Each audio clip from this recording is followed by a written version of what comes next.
ఎన్నికల ముందు బూటకపు హామీలతో అధికారంలోకి వచ్చింది కూటమి సర్కార్. ఇప్పుడు అధికారాన్ని అడ్డుపెట్టుకుని స్థానిక సంస్థల పీఠాలను అడ్డదారులో చేజిక్కించుకునే కుట్రలు చేస్తోంది. గ్రేటర్ విశాఖ కార్పొరేషన్లో కూటమి పార్టీలకు బలం లేకపోయినా అవిశ్వాసం పేరిట అక్రమాలకు తెగబడుతున్నారు కూటమి నేతలు. జరగని సమావేశానికి తీర్మానమంటూ నోటీసులు జారీ చేయడం పట్ల అనేక అనుమానాలు వ్యక్తమవుతున్నాయి. ఏపీలో కూటమి ప్రభుత్వం అధికారంలోకి రాగానే విశాఖపట్నం మేయర్ మార్పు అంశాన్ని తెరపైకి తెచ్చారు. బలం లేకపోయినా అడ్డదారిలో మేయర్ పీఠం దక్కించుకునే కుట్రలు చేస్తున్నారు కూటమి నేతలు. వాస్తవానికి గ్రేటర్ విశాఖలో మేయర్ను మార్చే బలం కూటమి పార్టీలకు లేదు.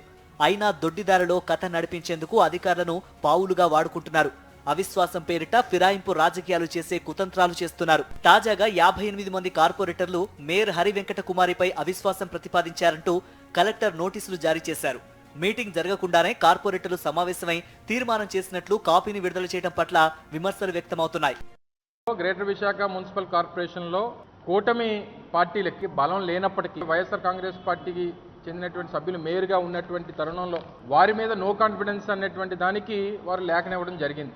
కలెక్టర్ గారు 4 రోజుల క్రితం డేట్ కూడా అనౌన్స్ చేశారు. రేపు ఏప్రిల్ 19వ తారీఖు ఉదయం 11 గంటలకి మేయర్ గారి మీద ఇచ్చినటువంటి అవిశ్వాస అవిశ్వాసానికి ఆ రోజు ఎన్నిక ఉంటుందనేటువంటి విషయాన్ని వారు తెలియజేయడం జరిగింది.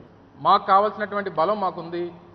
అవిశ్వాసం అనేటువంటిది 100కి 100 పాళ్ళు వీగిపోతుంది. ఒక సంవత్సర కాలం కూడా మా మేయర్ గారు కొనసాగుతారనేటువంటి నమ్మకం పూర్తిగా వైఎస్ఆర్ కాంగ్రెస్ పార్టీకి ఉంది. మేయర్ మార్పుపై కౌన్సిల్లో ఇప్పటి వరకు ఎలాంటి చర్చ జరగలేదు. ఈ నెల 19న కౌన్సిల్ మీటింగ్ జరగాల్సి ఉండగా నిబంధనల ప్రకారం ఆ అంశాన్ని అజెండాలో చేర్చాలి. ఆ రోజు చర్చ జరిపిన తర్వాత కార్పొరేటర్ల ప్రతిపాదన మేరకు అవిశ్వాసంపై తీర్మానం పెట్టాల్సి ఉంటుంది.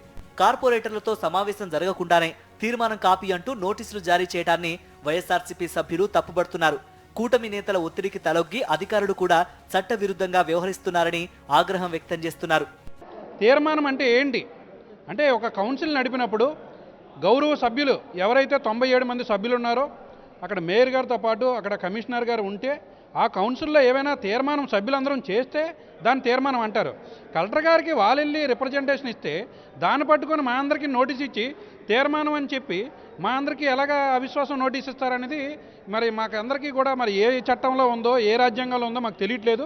ఇంత దుర్మార్గమైన ఇంత నీచమైన వ్యవస్థ ఏదైనా నడుస్తుందంటే ఈ రాష్ట్రంలో ఈ కౌన్సిల్లో నడుస్తుంది. చట్టంలో కానీ ఎక్కడా కూడా లేనిది ఇక్కడ చేసి చూపిస్తున్నారు. జీవీఎంసీలో ఏమాత్రమూ బలం లేకపోయినా అధికారాన్ని అడ్డు పెట్టుకుని మేయర్ పీఠం దక్కించుకోవాలని కుట్రలు చేస్తున్నారు కూటమి నేతలు.